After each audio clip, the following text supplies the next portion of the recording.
Have you ever wanted so badly to do right by your child, but you ended up doing the exact opposite? I know that feeling.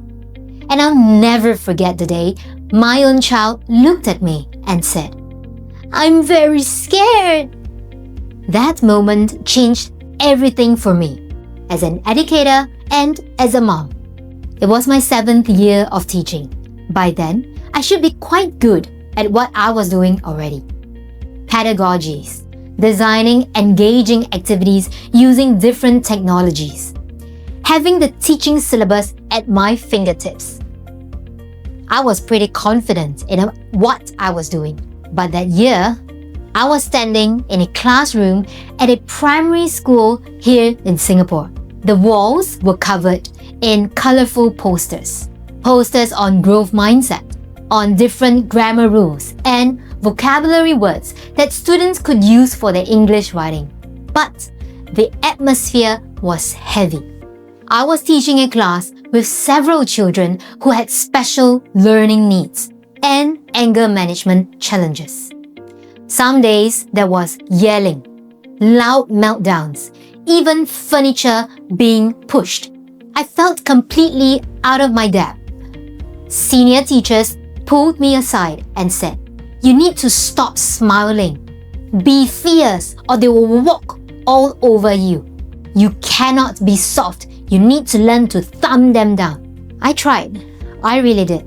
I raised my voice. I tried to be stricter. But every fiber of my being felt out of place. I went home every evening feeling exhausted, confused, and questioning myself daily.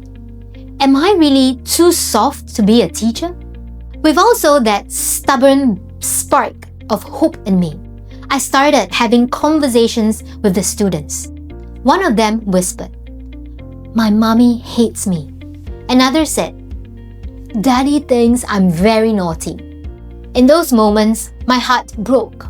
How could children so young already believe they were unlovable? That was when I knew. The way that we respond to children, it matters.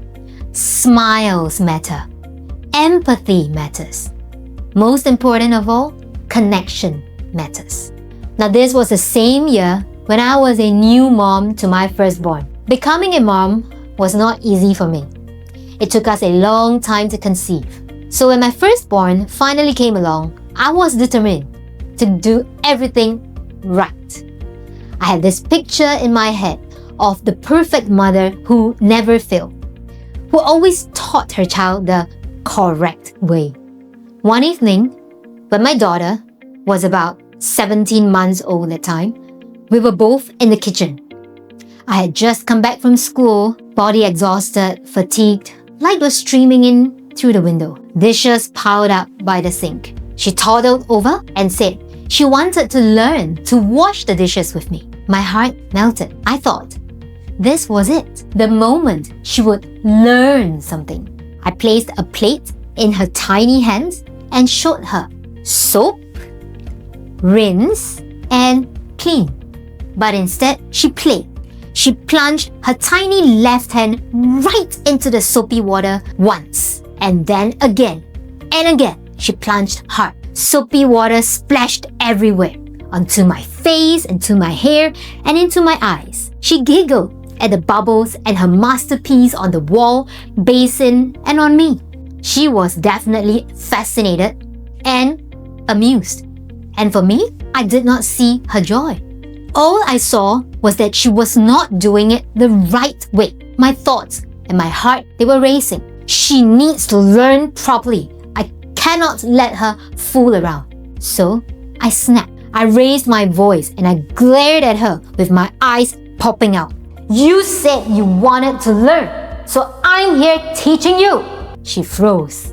And then she looked up at me with her big, beady eyes, with the plate still in her hands, and she whispered through tears, "I'm very scared." My heart broke into 1,000 pieces. I thought, what have I done? After all those years of protecting kids in my classroom, I had just become the voice that scared my own child. And isn't that what bullying does? It silences. It makes children feel small, wrong, or powerless. In that moment, I vowed I would never let fear be the way I parented again. That very night lit a fire in me. That's when I began searching. I surrounded myself with stacks of books. Starting with The Whole Brain Child, I continued diving deep into topics on child psychology, child development. I took notes. I experimented in my classroom and at home.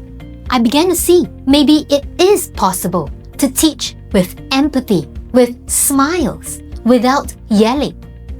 I felt relief. I felt hope. I felt renewal. I made a silent promise to myself.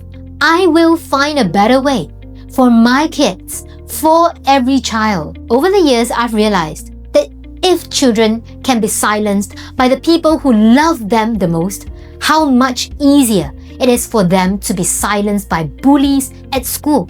And I knew my mission was to help parents and teachers protect their children, to give them the tools to see the signs, to respond with strength, and to prevent bullying before it takes root. That's the reason why I started private schools.